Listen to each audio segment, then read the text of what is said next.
Now, I've been thinking about Resident Evil recently because Capcom have released a new game this year, which unfortunately I'm not going to get to play. The reason is, well, my gaming options at the moment are I've got a clunky old laptop which can just about run Blasphemous 2, but thank God I can at least do that. I've got a launch model Switch which has a knackered battery and no dock because I left the dock in England thinking I won't be away that long, but it's been about 5 years at this point. And I've also got a PlayStation Vita with a very limited memory capacity, which I can't expand because of Sony's goddamn proprietary memory cards. And they're not selling them anymore, you know? And even when they were selling them, they're really expensive. Just annoying. I think it's an anti-piracy measure. You know the problem is with anti-piracy measures? They never inconvenience the pirates. You know why? Because the pirates ignore the anti-piracy measures. They get around them by definition, don't they? Think about it. So they only ever end up being an embuggerance, a total embuggerance to paying customers, to people who are not pirating, like myself, until I do pirate, right? Unbelievable. Anyway, so it's like, that's it. None of those things are going to run the new Resident Evil, but I have been thinking about it as a series. There was a time in my life when I was well into it, probably back in high school. I was into it and all my friends were well into it as well. It was like a big part of our, I don't know, like our gaming, what do you call it? Like it was in the air, you know? Everyone knew Resident Evil, everyone talked about it, especially because when you're like a kind of young teenager, like 13, 14, 15, something like Resident Evil, especially back in the day, it's a little bit taboo. It's a little bit like staying up late to watch South Park while your parents like don't know about it, you know? It's just like a little bit of like, maybe I shouldn't be playing this, but it's kind of cool and a bit scary, and it sounds hopelessly naive these days, doesn't it?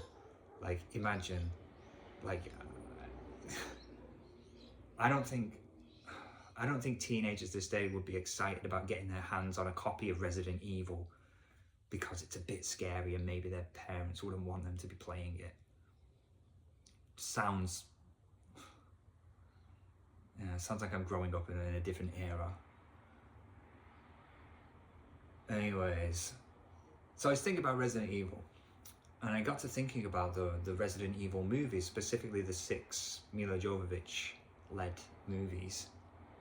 If you want to feel old, by the way, here's a few stats for you. Those movies, from the first Resident Evil movie to the final chapter, span 15 years. There's 15 years between them. And that series ended in 2017, which is basically a decade ago at this point. 2026 at time of recording. So the last one came out nearly 10 years ago. And it's a 15-year-old franchise. So the first one came out in 2002. Which is just a hopelessly long time ago now, isn't it? I don't know about you, but I'm starting to feel like the early 2000s is my happy place of this. It's just this time in my life that I wish I could go back to so much. Everything seems like it was better. I've said this a few times, haven't I? I'll stop going on about it. Anyway, so the point is, I thought, all right, I can't play the new Resident Evil, but I've got this itch to check out the series. Maybe I'll go back and watch all those old movies.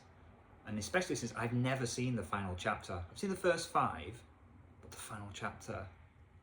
So this is a chance for me to go back and finish off that film franchise. And I started watching the first one and I realized they're an unusual beast, these Resident Evil movies. So I thought I want to talk about them. So I'll start with the first one. Seems like a good place, doesn't it? Bit of context. So the first movie, as I mentioned, came out in 2002. I think it was April 2002. Same month and year as the Resident Evil remake, you know, the GameCube one, which, by the way, is one of the better games in the series. I really love that GameCube remake. For a bit of wider context of the series, prior to the release of the Resident Evil movie, the last big game in the franchise would have been Code Veronica in 2000 on the Dreamcast. Let's give you a bit of context here. And Resident Evil 4, the big like game changer, was still a few years away.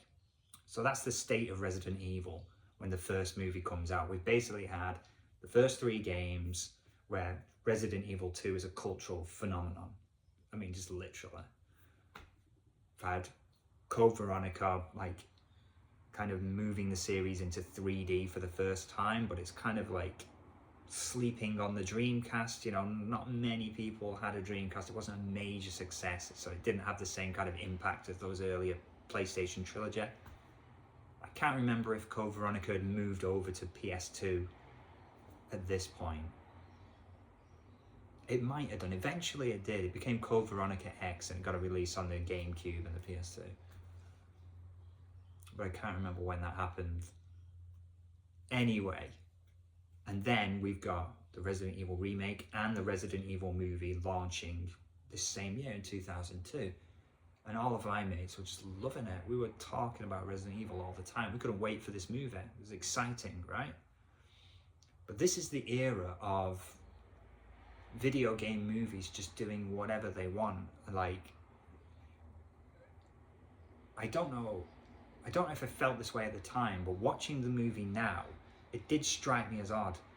Of like, why isn't this movie an adaptation of a Resident Evil game? It seems obvious, doesn't it? But why isn't it that?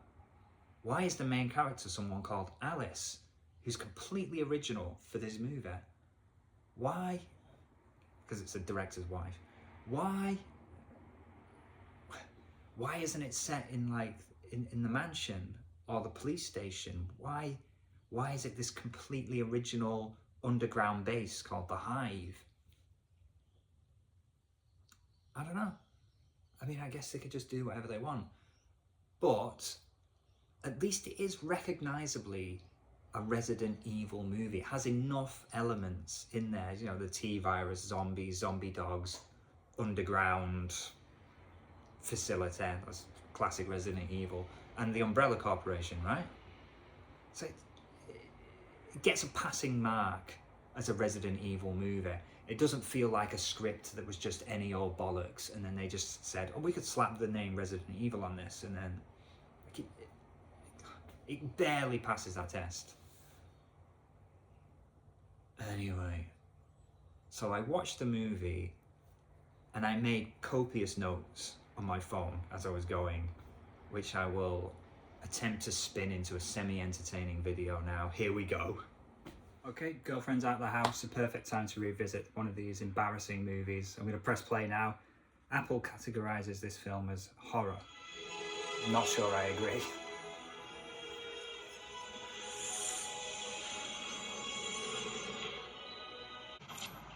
Start with the Umbrella logo, so you know it's Resident Evil. It's your first clue. For a century, the Umbrella Corporation had become the largest commercial entity in the United States. Has there ever been a great film that started like this? With just text on the screen and a voiceover explaining what's happening? What's funny is the soundtrack doesn't draw from the games. A lot of video game movies, especially from this time, they just don't use the music from the games for whatever reason. Maybe it would cost extra.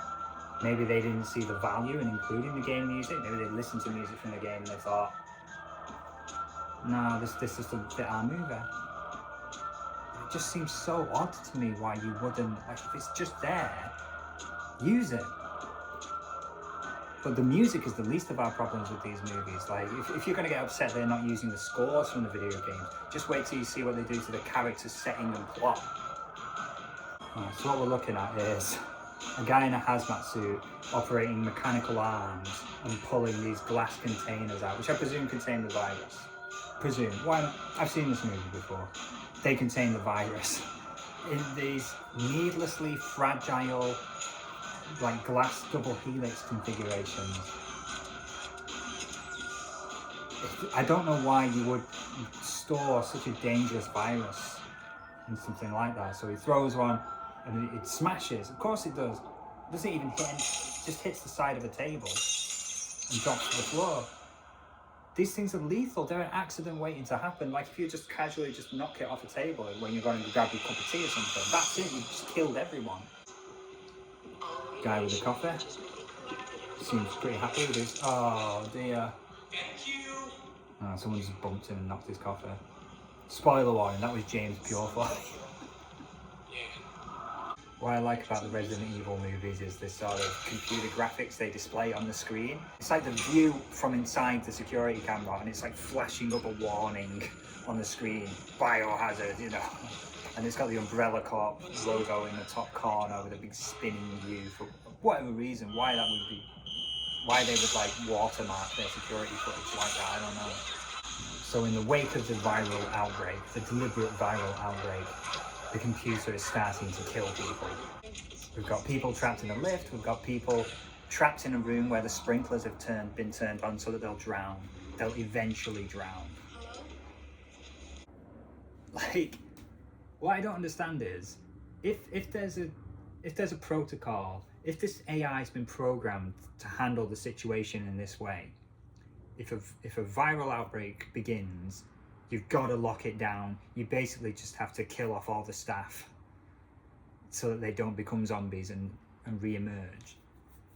It's like, why aren't there systems in place to do that? Why isn't there just a clean way to lock off the facility and stop everyone from getting out? Why does the computer have to resort to these elaborate methods, locking people in a room and turning the sprinklers on, or dicking around with the elevators? Lifts, sorry. I forgot I was British then for a second. Like, you know, and also, if you kill the staff, they come back as zombies anyway if they've been infected. So what's the point? We have to get out of here. We have to get out of here. Take it easy. So like the dialogue. We have to get out of here, we have to get out of here. Take it easy, you take it easy. What is that? I mean, it ain't Shakespeare, is it? God, this Resident Evil. The dialogue in the games is like that anyway. So maybe that's deliberate. I've run out. God, we're on about 10 minutes and I've run out. Right. So the Red Queen has dropped one lift. Presumably everyone died. And it's dropping the second lift now, but uh-oh. The safety brakes have kicked in. Everyone's saved. Why didn't the safety brakes kick in on the other lift? Doesn't matter. Everyone in this lift is okay for now. They're just about managed to prise the lift doors open. And it's like they've got an opening the size of, I would say, like a letterbox. We have to get out of here. Oh, We have to get out of this building. that's that guy's catchphrase. Does he know he's not in a building? He's in an underground... It doesn't matter. I can squeeze through. That character's name might be We Have to Get Out of Here. She said I can squeeze through. No kidding. Of course she's stuck, like there's barely enough room to get your ear through the hole, you know what I mean? You could not get a person through that gap. Uh-oh. It's the brakes. Get out. Why don't they just pull her out the door? There's so much time. Alright, the lift drops almost to the floor. For whatever reason, they're not retrieving her back into the lift. Right, so she just got decapitated. Apologies for laughing then, I promise I'm not a psychopath, but it's just so ridiculous. Okay, cut to heroine, Mila Jovovich. How do you pronounce it? Is it like a soft J or a hard J? I never bothered to find out. Let's call her Alice, because that's the character's name.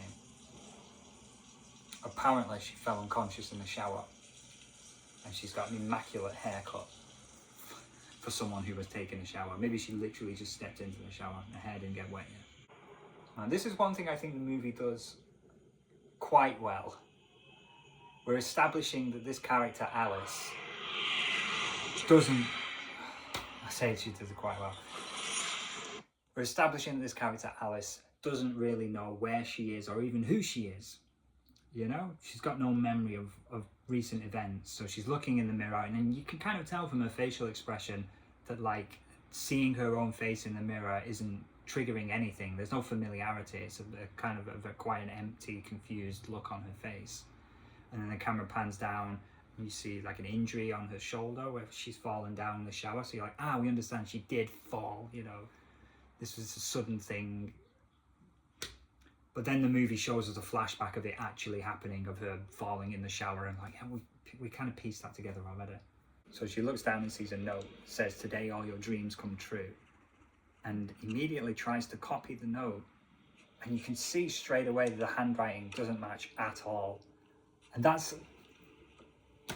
I think that's the cleverest moment in the film. It shows you a couple of things, doesn't it?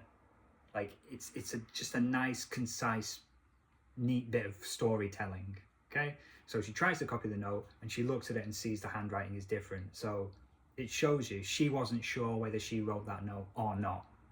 But it shows that she can't remember anything. It shows that she doesn't even know what her own handwriting looks like. You know, there's that level of memory loss. But it also shows you a little bit about her character. It shows her that she's calm enough and she's smart enough to do something practical to try and figure out, to try and gain some information about her situation. I'm not sure I would have thought to copy the note, but there you go. It's like a good story moment, and it's a good character moment. Enjoy it while it lasts.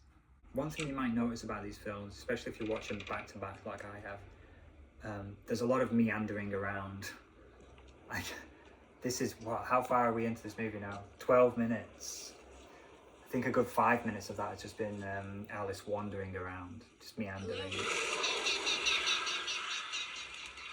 Oh, she got scared by the crows. That's a reference to the game, because there are crows in the game. You take what you can get. Right, now we've got SWAT team crashing in through the windows, literally smashing the window frames to pieces, and like crashing into this house. I don't think that's how trained, like, experts breach an empty building. I don't think that's how they do it. I'm not an expert, but it just seems weird. It just smacks of someone going like, this will look cool if they smash through the windows, without a thought of like, why would they do that? It's a little bit hard to hear what everyone's saying over the music. It's like da da da down, down, down, down, down. Why didn't they use any of the music from the games? You might be like, Matt, what music from the games? There's no, like, does Resident Evil have a particular kind of? Yeah, it does. It has like a sort of atmospheric piano style music. Doom doom doo doo doo doo doo doo. It's got recognizable music, and it doesn't sound like this. Da down da down da da da down da down. You can't do this. Classic line from Michelle Rodriguez there. Now this is what I was saying about how these movies have elements of the Resident Evil game. So this is a very Resident Evil thing. Underground facility with a train, an underground train that leads into the facility. That's very Resident Evil. In fact, that's Resident Evil 2. So they managed to open a sealed door on the train, and inside is James Purefoy, who Alice recognises from the photograph. She has a little flashback of the two of them getting married. This movie is full of people who are supposedly connected, who don't remember each other. It's a movie franchise, should I say. Because in the fourth movie, Claire Redfield meets Chris Redfield, but she's got amnesia, so she doesn't even recognise him. What's the point? Watch this light. So the SWAT team, the strike team, whatever they are, they're carrying this huge box with them, and that is an EMP, because there's a like homicidal maniac AI running the facility now, and they've come to shut it down. Apparently the only way to do that is to physically carry an EMP into the centre of the facility and blow it. The whole premise of this movie confuses me. I don't understand why they can't just like turn off the power and just leave it at that. You know? Why can't they just seal off the facility? Later on in the movie, there's a ticking clock established where if they don't get out within like a certain time, the door's closed and then that's it. Nothing can get out. You and I have the same employer. Why not just let that happen? Don't send anyone in. Just let the facility shut itself down. Done. There's nothing you can do. I like this. So we're getting a very like low poly Crystal Maze style view of the Hive. top secret research facility. What it reminds me of is that point in Final Fantasy VII, you know, where Jesse explains Midgar to Cloud when they're on the train, and you see that 3D map of the train going round. She's like, we'll go through the checkpoint here and use our fake IDs, and Their like, research is of the highest it's just like that. Its Which is nature good because it kind of looks like a PS1 game, what I'm looking at on the screen right now. position on the map is in the hive has its own defense mechanisms. Why are we explaining this again? Why can't I remember anything? Another flashback to the shower, just in case we didn't quite get it. Dramatic walking downstairs scene. Guns down, down, down, down, down, walking down the stairs. Down, down, down. State-of-the-art artificial intelligence. Wow, this guy just can't stop explaining the plot. We're 25 minutes into this movie yet. We haven't even seen a single zombie. Rank, JD. That's only a third of the runtime. Oh. So James Purefoy hands Alice his jacket and they touch fingers for a second. She has a vision of them having sex. So their marriage was like a fake because they're both Umbrella employees employed to protect the entrance to the hive. But they're having sex anyway.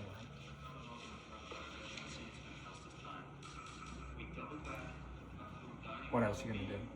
Poor bastards. Classic Michelle Rodriguez line. Scary. You zoom in on the zombie floating in the water. Dun. Back to the Crystal Maze map. Dun dun dun dun dun dun dun dun. We're heading to the dining hall zone.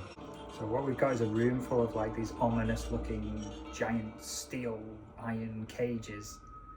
Again, it kind of reminds me of Final Fantasy VII. You know, when Cloud and Sephiroth go to the Mako reactor and there's some big like containers and they look inside and they see a soldier that's been exposed to Mako. It turns into this horrendous monster.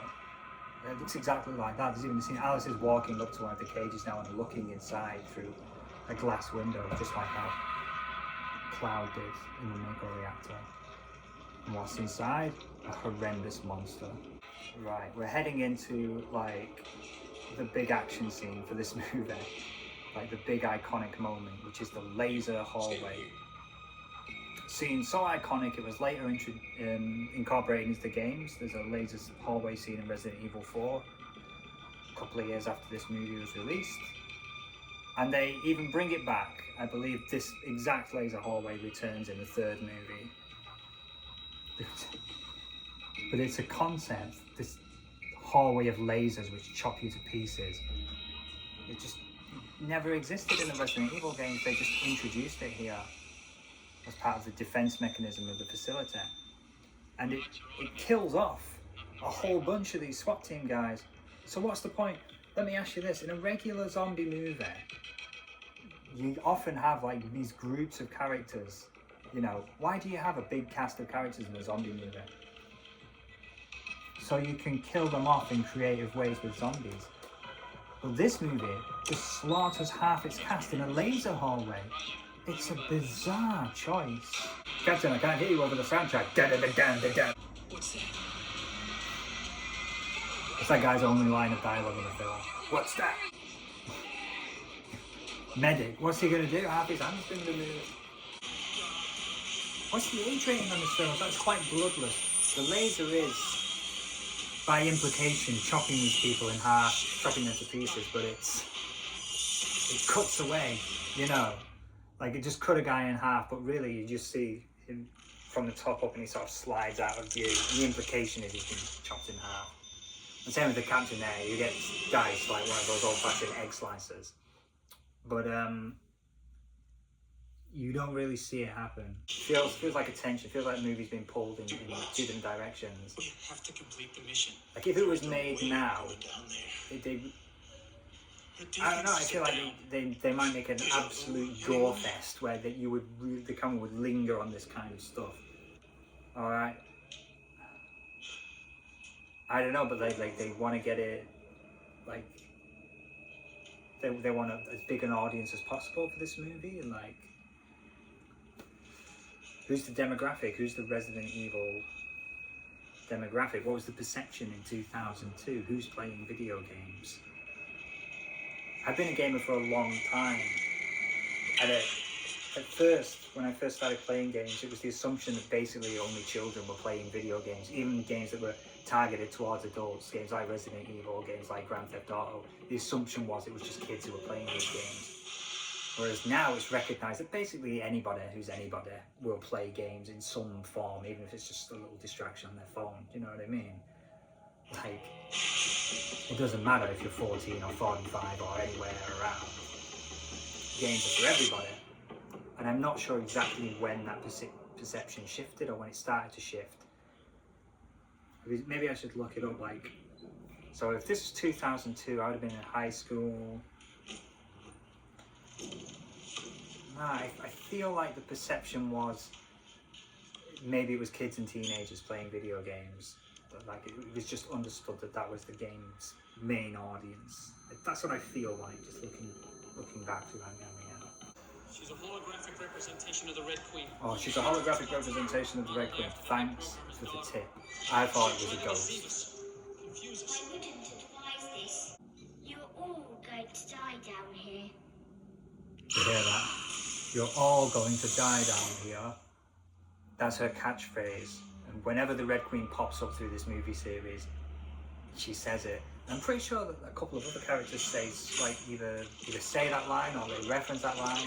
We'll keep an eye out for it, because I don't think it's a particularly catchy line. You know what I mean? If I write the script, I want to be like, this is the line. This is so good. We should call back to this all the time. But they do. And there's another one they call back to. It's like something Alice says in the intro. She says something like, everybody died. Trouble is, they didn't stay there. And they repeat that almost every movie, as if they're so proud of that line. I shouldn't be talking. This is a movie that got made, that was produced. That pulse forces the circuit breaker to shut down. I can talk as much crap as I want, but I've never made anything. After that, if I don't have her board, Apart she from can YouTube reboot. videos. Anyone could do that. It's okay, we're here to help. Alright. First zombie, 40 minutes in, first zombie, and bang! JD, get off of me before I stab her ass! I love this character of Michelle Rodriguez. Angry person. She took a chunk clean right out of me.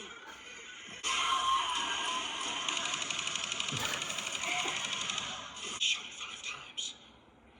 How is she still standing? Bitch isn't standing now.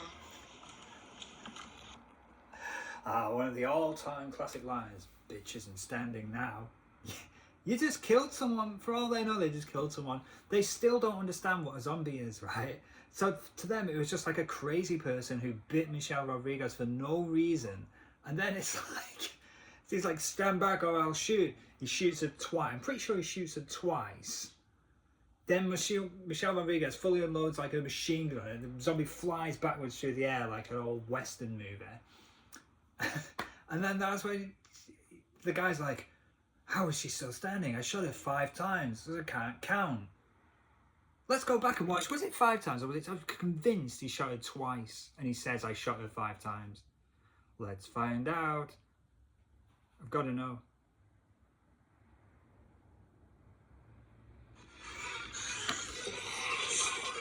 One. Rawr, you shot me. 2. Oh no, 3, 4, 5. I can't count. Son of a gun. He did shoot her 5 times. My apologies. Apologies to this film's writers. You did shoot her 5 times. Well done, mate. You can count. Bitch isn't standing now. Bitch isn't standing now. What an incredible, like, you just killed someone. They don't know what a zombie is. It doesn't matter.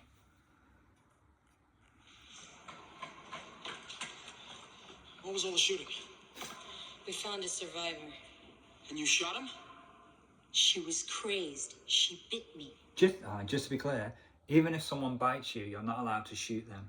That's not a proportionate response. She's gone. It's bullshit. She fell right here, but she's I gone. love how angry she is. I mean, I'd be angry too if someone just bit me. I'd be, you know, my patience would be at end. Coagulated. It's like pissed off is her whole character.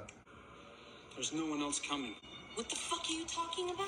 Wait. See what I mean? She's really angry all the time. First time I watched this film, I was like, why is that zombie dragging an axe?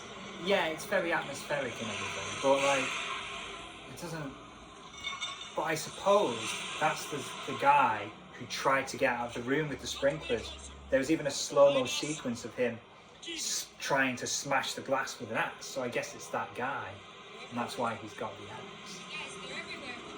Smart, isn't it? Just give the screenwriters more credit.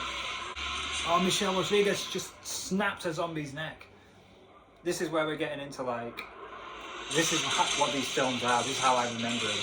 It's like inexplicably doing kung fu on zombies, and who cares, you know?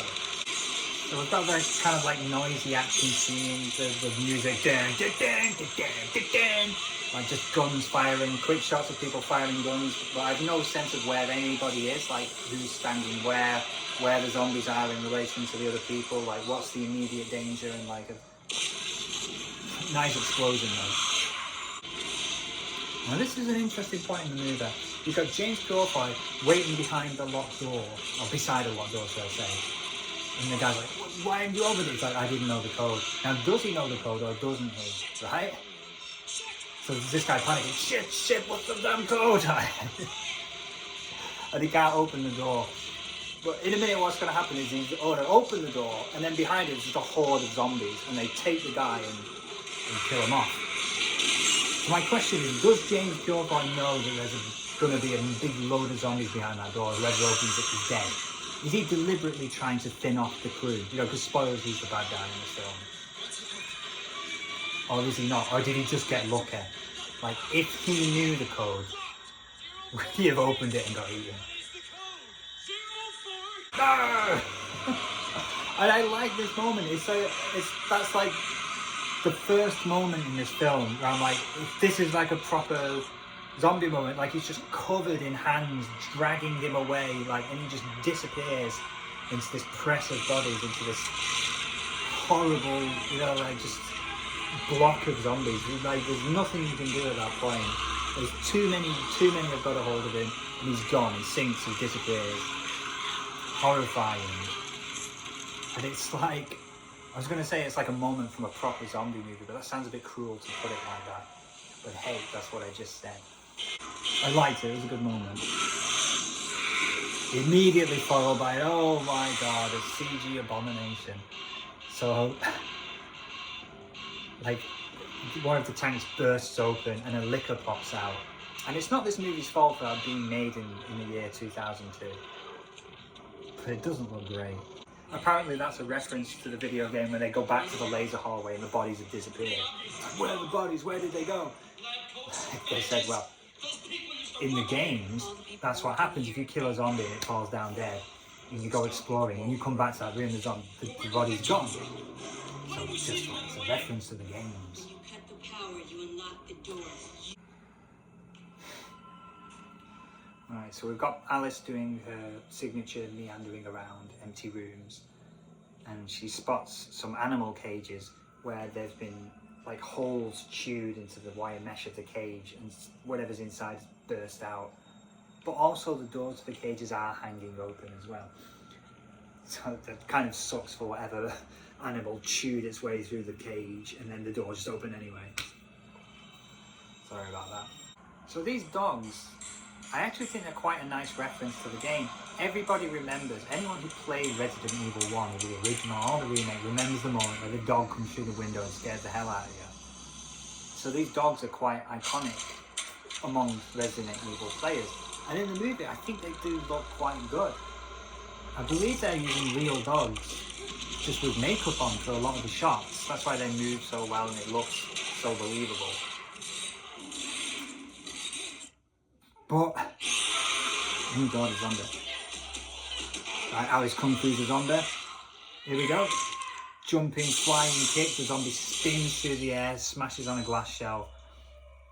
Classic schlock action movie stuff.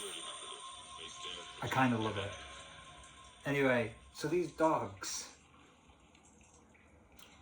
it's like they've borrowed the imagery from the games, but then what they choose to do with them is so unusual. At no point in a Resident Evil game, at least up until when this movie was released, does anyone kung fu a zombie dog. But that's what happens here. And I can only attribute that to this film being released in 2002. You know, like, it's the era of the Matrix trilogy. You've got to run up a wall and spin and kick something. Like,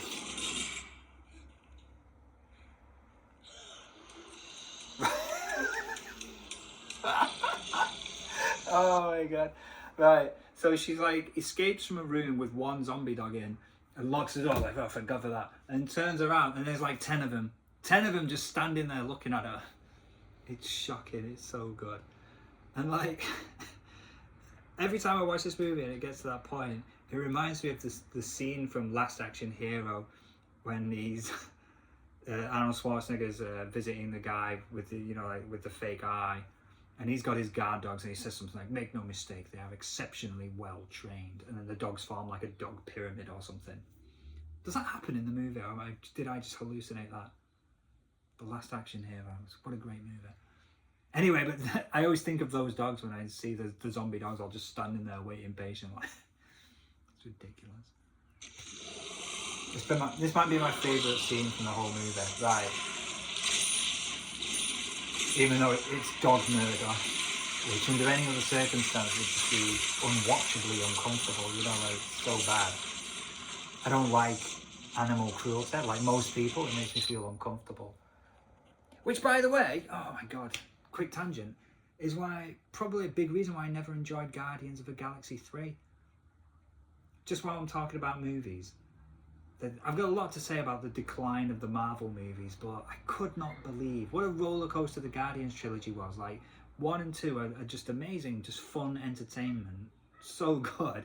Then James Gunn got fired from the project. I was like, damn, we're never going to see the Guardians 3 that we want. Then James Gunn came back and we're like, oh, we are going to see it. And then the MCU kind of collapsed under its own garbage. And I got around to watching Guardians 3 on like an aeroplane or something at some point. Of like, I'm stuck in this chair for 14 hours. What else am I going to do? And I didn't even finish it. Like, I don't think I even watched like the last 10 minutes of the movie because I just got fed up with it. And it was like the whole movie was like gross and off-putting and uncomfortable to watch, and like, you know, Guardians of the Galaxy. I don't know why they made the third movie like that. Anyway,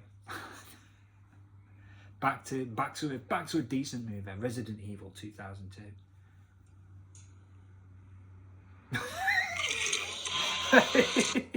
Right, so she like shoots all the dogs, and then there's like a pause, a beat in the action, and she turns around and there's a dog just like standing there on like a shelf or a windowsill or something.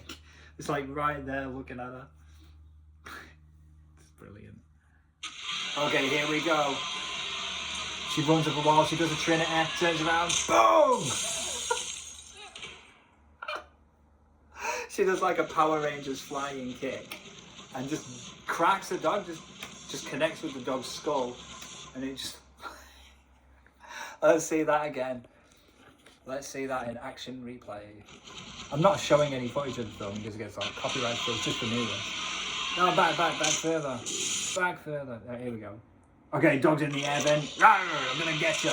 She drops the gun, it's out of bullets. She runs, she does a Trinity up the wall, turns around, boom!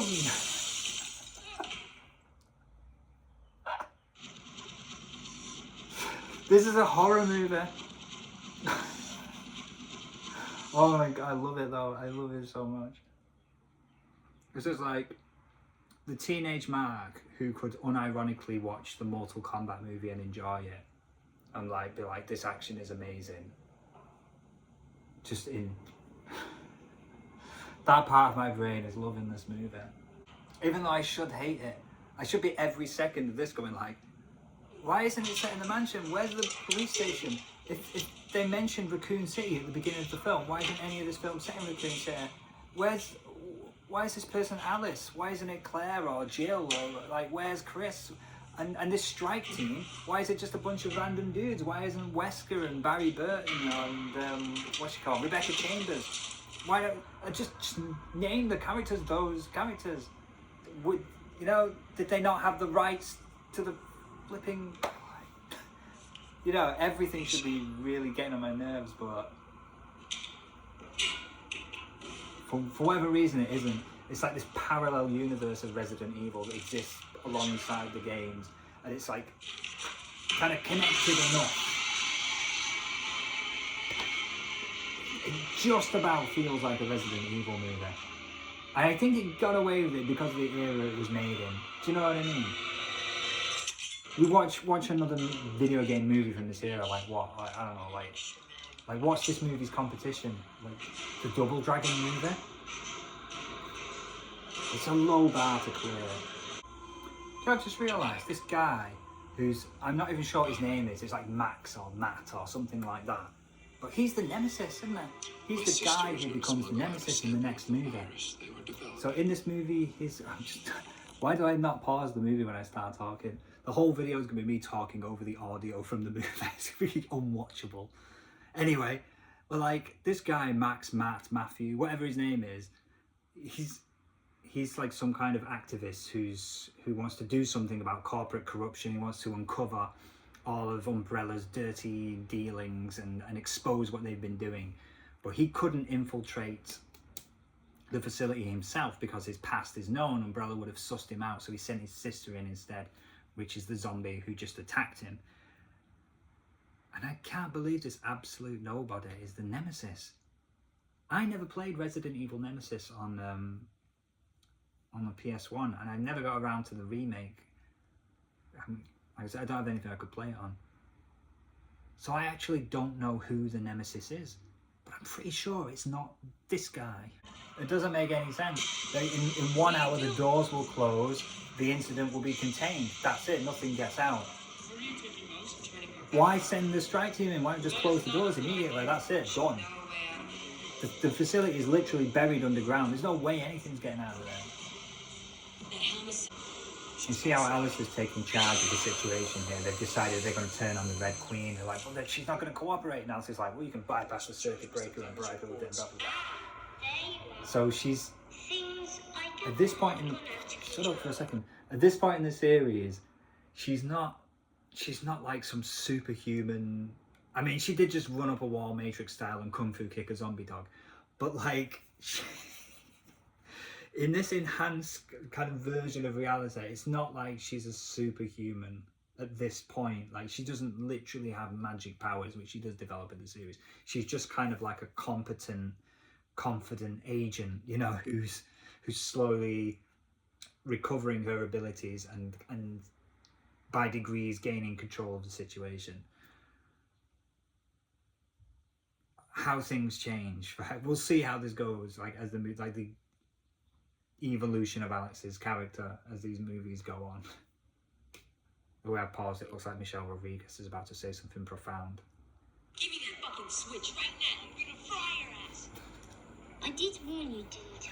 She's the best. An uncontrolled pattern of infection began. Why do they make the AI sound like a child? It's a bizarre choice. Just so weird. Oh no, hang on, I think there is a story justification for it. I think it's the programmer's daughter. Again, credit to these screenwriters. Those who become infected. So the way the Red Queen is talking, it's like she's saying the greater good. She's like, I had no choice. This virus is so dangerous. There's no way I can allow it to leave this facility. I had to close it down, kill everyone down here. It's the only way to stop the virus getting out. That doesn't explain why she was dicking around with the lifts, like starting the brakes and stopping the brakes and then decapitating that one woman. And do you know what I mean? It doesn't quite add up, does it? Oh God. Michelle Rodriguez has been bit about 6 times at this point.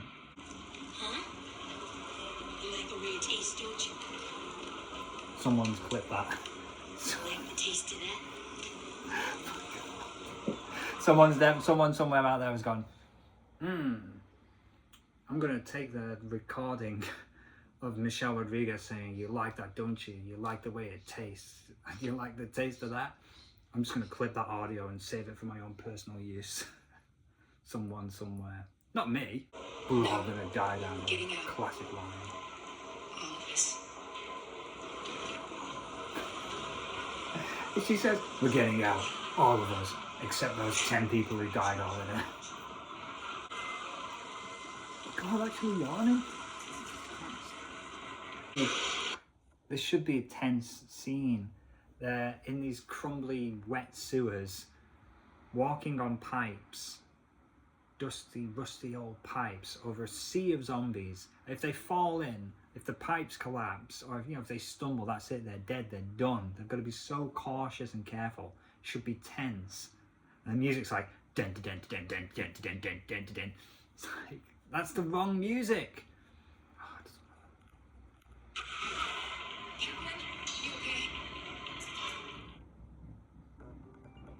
What's that alarm? Oh yeah, I gotta take some bread out of the fridge. Otherwise my girlfriend's gonna kill me there and didn't do it.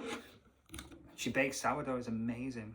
But it's such a process making it. I'm gonna make a cup of tea as well. That's it. Pause. Kettle's boiling, dun dun dun dun dun dun dun dun dun dun dun dun, making a cup of tea, dun dun dun dun, cup of tea, tea back in the cup, dun dun dun dun dun dun. Alright, I'm back for part 2 of this movie. If I can get one. Where is it? There we go. Oh, the camera's swinging around, pipes are falling down, everyone's falling off the pipes. See what I mean about Alice taking control of the situation by degrees? Alice gets a gun because Michelle Rodriguez's character is losing her eyesight through the infection, slowly taking control of her body. So Alice commandeers the gun. Hold on, we're gonna come get you. We need to cut this wire, then we Amen. throw it to you. We can go get him. It's like her character becoming more powerful as the movie progresses in a kind of natural way. It's something I never gave the movie credit for before, but here it is. You know, we're going to flash forward a few movies where she's literally got psychic powers. She can just like devastate a room with her mind. We're not there yet. No! I want you to go! No! This is a dramatic scene where they leave behind Kaplan. Apparently his name is Kaplan. Just do it now! You care about this character.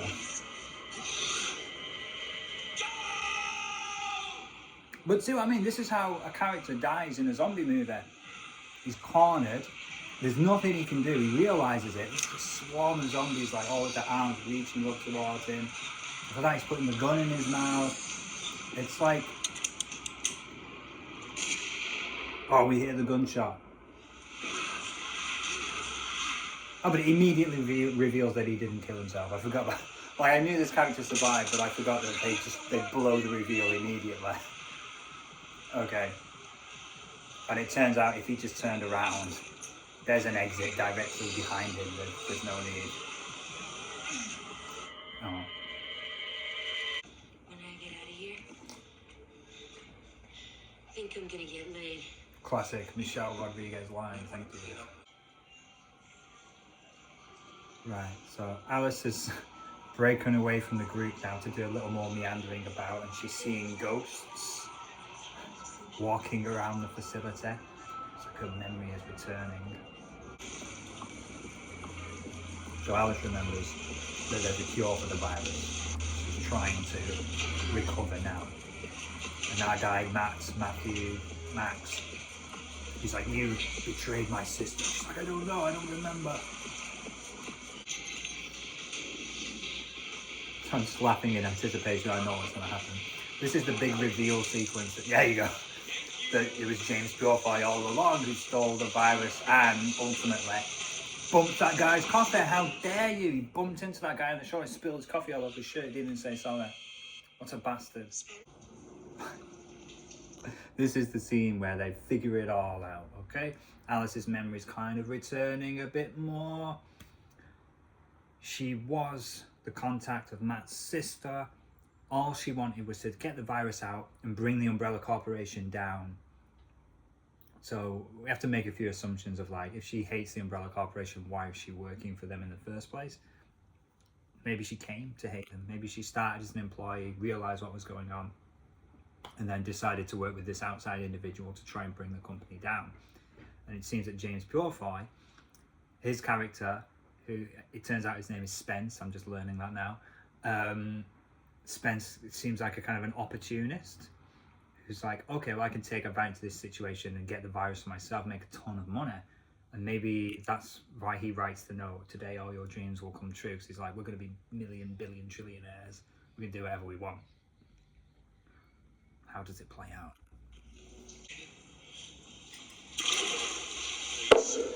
I want to shoot you. I need the bullets.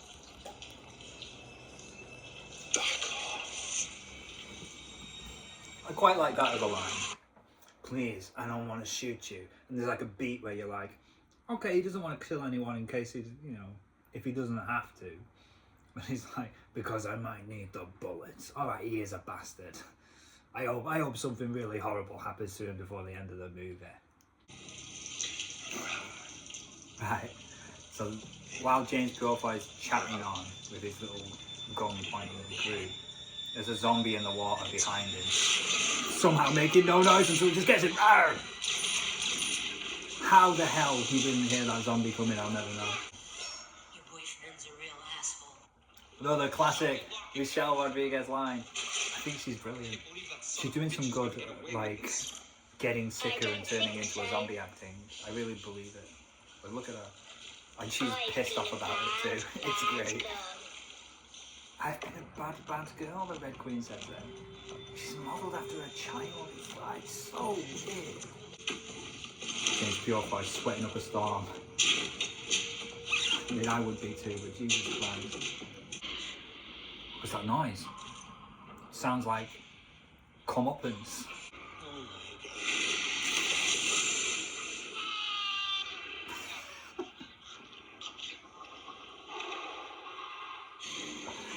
So the liquor descends on James Purefoy, but at the moment it like attacks, we cut to security camera footage in the other room with the other people looking at it, and it just looks like a dog messing with a toy on the ground. By injecting the T-virus directly into living tissue, the results were unstable. Now that it has fed on fresh DNA, it will mutate, Unconvincing morphing effect on the liquor. becoming a stronger, faster hunter. Great. Why does it do that? Fresh DNA mutates the monster from one snack. Because she was saving How many? Please. Isn't that right? What do you want? One of your group is infected. I require her life for the code. The antivirus is right. So this is quite a tense scene. Again, like, I feel like this movie doesn't get a lot of respect, and it's even, you know, like from me, I guess I've been tearing it to pieces. But every now and then there are like the moments and the flashes of like, yes, I could see why they're doing this, you know, or this scene is quite effective, or this thing that they're doing is quite good. So in this scene, we've got two people who are not infected and one person who's been bitten. They're still kind of alive, still with it, but they're right on the edge. It's like they could die and drop dead and turn into a zombie at any second. And the choice they have is kill this infected person and the computer will let them out of the room. Like, the person's basically doomed. Michelle Rodriguez, there's no chance for her, except there is an antivirus. So if they can get out of the room, there's a chance, like a slim chance that they could cure her. The Red Queen's already said that it's too late. The antivirus might not work when the infection's this far gone. So it's like, it's this dilemma. What do? They've only got 20 minutes before the whole base is locked down. What are they going to do? It's quite a tense scene. How will the movie handle this? And then I like the music as well. I mean, it's a bit on the nose. It's literally a ticking clock. Tin, tin, tin, tin, tin, tin, tin, tin, tin, tin, tin, tin. But now it's appropriate. Now it's like, you've got to get a rush on. This is a horrendous decision, but you've got to make it now, because there's no time at all. The music's like tick-tock, tick-tock, tick-tock, tick-tock. Intense. See? I like it. She's right. It's the only way. You're gonna have to kill me. Right, and now the liquor shows up. It's like pressure on top of pressure. Just do it. Wait, please get up. You don't have long to decide. Please. Choice. Kill her. Kill her now. You don't have any choice. Kill her!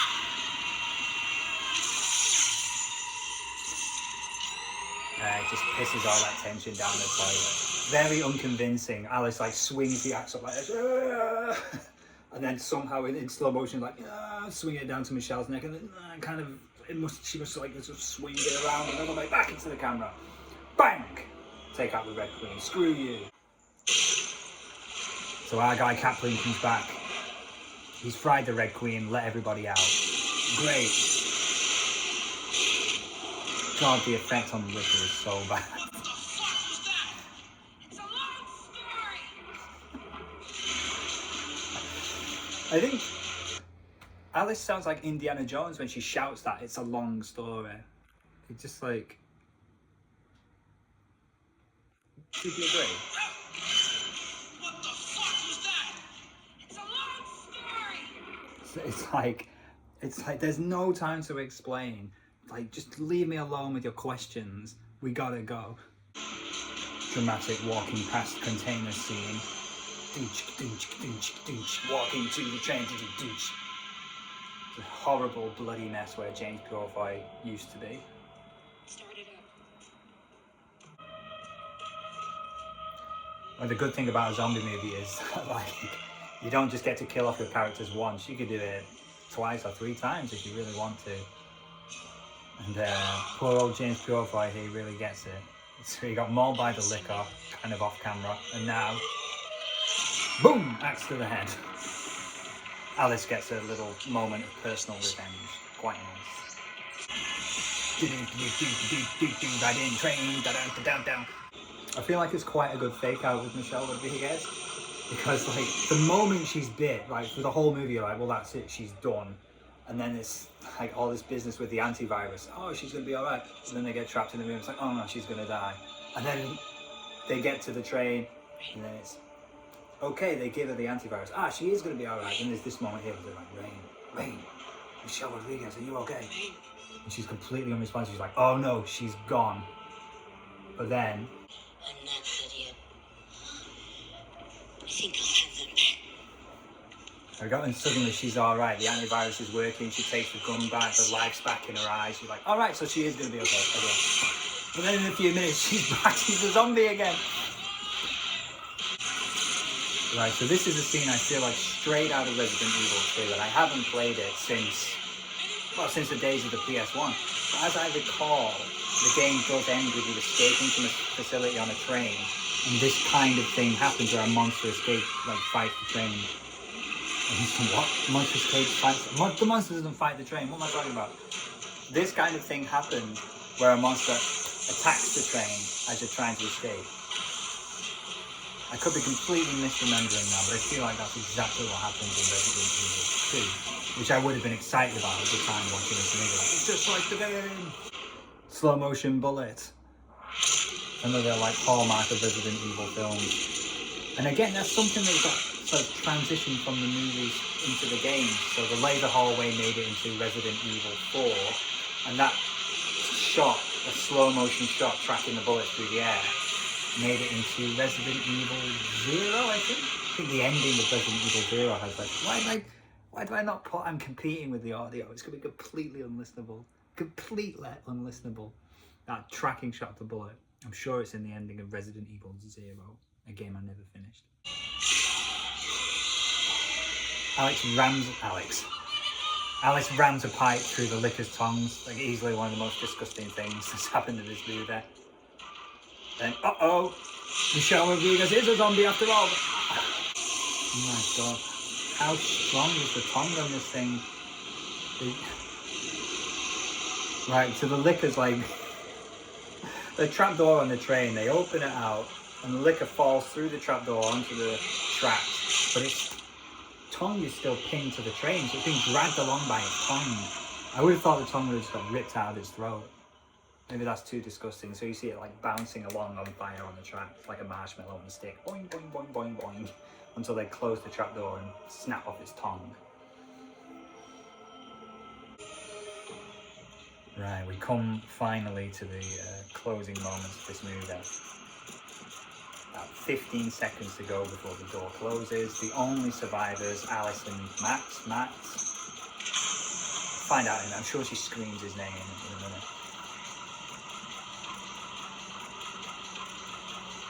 The Nemesis. I can't believe this guy's the Nemesis. As the techno music starts up again, guys from E.T. in hazmat suits burst into the room with a blinding white light for some reason. They carry Matt away. I'm going to say Matt. Alice is kung fuing the life out of these guys. Or is it Max? Is it Max or Matt?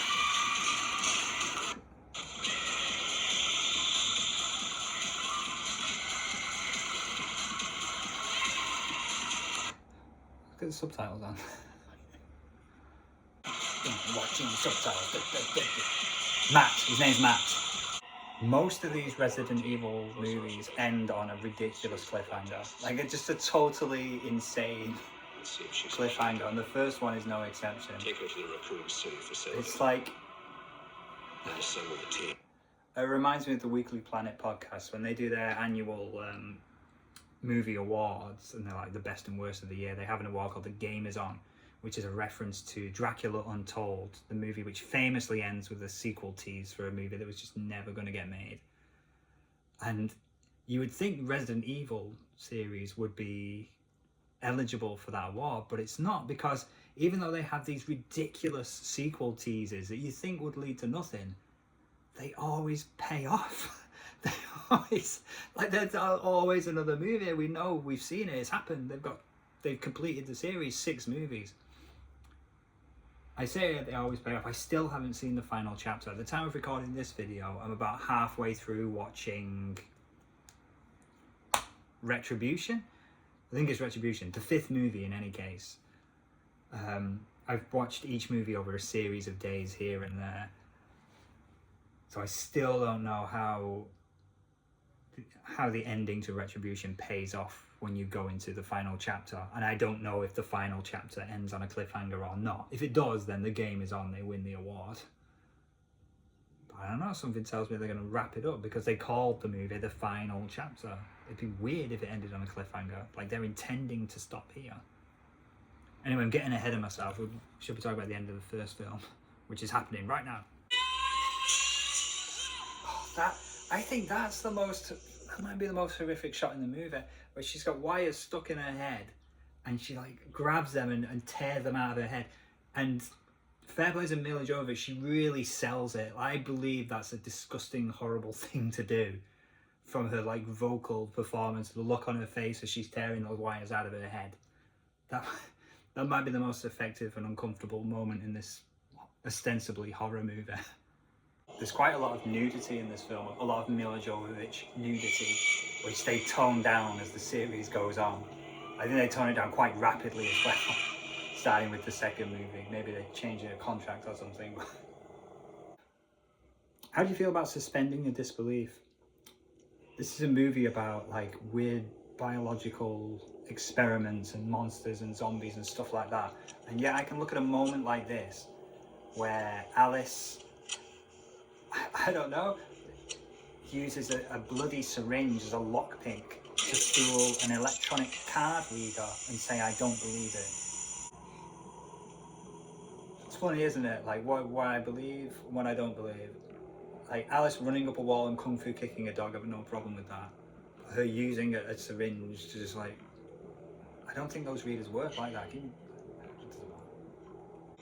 This is quite long, you know, for basically what I'm watching right now. I feel like if this movie would have came out like 5 or 10 years later, in the sort of Avengers Marvel movie era, what we're seeing now would be a post-credit scene. But this was before that time, so they just put it in the movie. And it's quite long as well, I suppose. A newspaper, the Raccoon City Times, says The Dead Walk. This is the era of newspapers. This really was a long time ago, wasn't it? If this movie was made now, would there be a newspaper? I really doubt it. There'd be an iPad floating in the wind. I think that is The Dead Walk. Pumps a shotgun, camera dollies out in a scene of devastation in Raccoon City. You know, they tease the movie we want to see. And there we go. I can't take any more of that. Pretty good, eh? Jesus Christ, let me put my cup of tea away. Cup of tea, vanilla slice on the side. So there it is, the first Resident Evil movie. I kind of like it. I mean, you got to remember it in the context of 2002. Like, what game movies have we had up to that point? I don't know, like Super Mario Bros, Double Dragon, Tomb Raider. I think the first Tomb Raider movie had come out by that point. It's hardly strong competition, is it? I do look back kind of fondly on the Mortal Kombat and the Street Fighter movies. Like, I like those, but again, I don't know, Mortal Kombat, I seem to recall, was pretty faithful to the games. Street Fighter was like this bizarre cartoon version of the Street Fighter universe, which I guess in itself is a bit of a bizarre cartoon universe, just filled with national stereotypes, isn't it? Like, and then there's Resident Evil. You may think that I would have been completely outraged that the location, the settings, the characters, and the plot have got nothing to do with any of the games.